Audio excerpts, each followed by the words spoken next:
had certainly been a shock.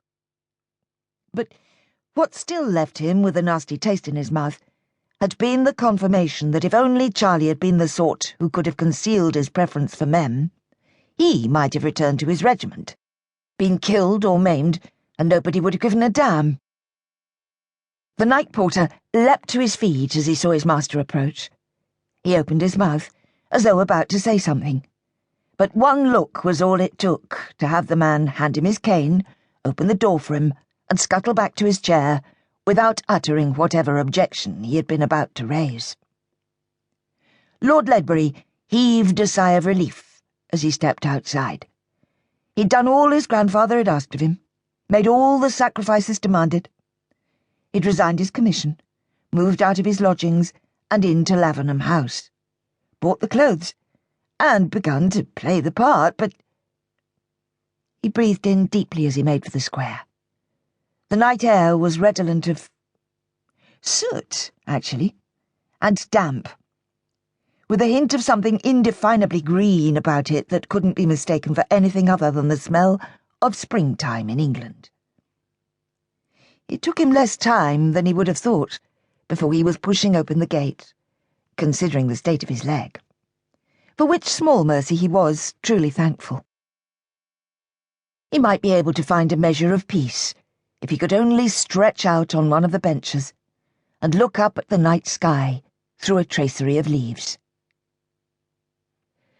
Thanks to Mortimer's ignominious demise, he'd become a lord, and, as the last hope of the Cathcarts, he was going to have to find a bride worthy of becoming the next Countess of Lavernham.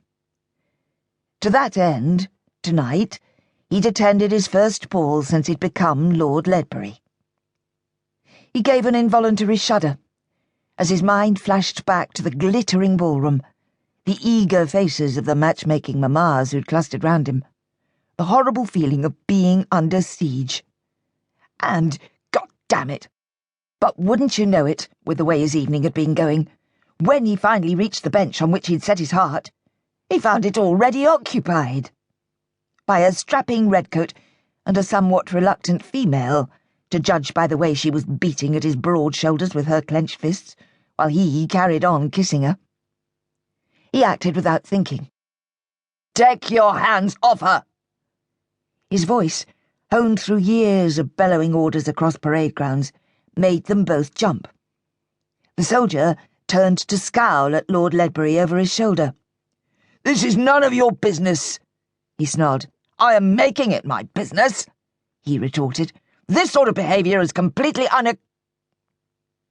He broke off, stunned to silence, when he caught sight of the female who was struggling to disentangle herself from the redcoat's determined grasp. It was Lady Jayne Chilcott. He'd seen her earlier, at the ball he'd attended, and immediately asked his host who she was, for she was, without a doubt, the prettiest creature he'd ever clapped eyes on. Berry, the former school friend whose sister's come-out ball it was, had pulled a face. "That," he'd said scathingly, "is Lady Jayne Chilcott, otherwise known as Chilblain Jane. Lucy is in raptures to have her attend tonight, since she normally only goes to the most select gatherings. Her grandfather is the Earl of Caxton, pretty high in the instep himself, and you'll only have to observe her behaviour for half an hour to see why she's earned the sobriquet."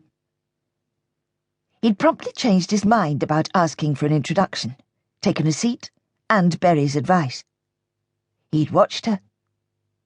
It had not taken quite half an hour to agree that she did look as though she was regretting coming to a place that was frequented by people so far beneath her in station. At least, that was what he had assumed then. But now, as he studied the insignia that proclaimed the lowly rank of the soldier who'd been kissing her so passionately, he revised his opinion. He had thought, from her refusal to dance with any of the men who'd been falling over themselves to break through her icy reserve, that she was as cold and proud as Berry had warned him she was. But she did not look proud now. She looked like a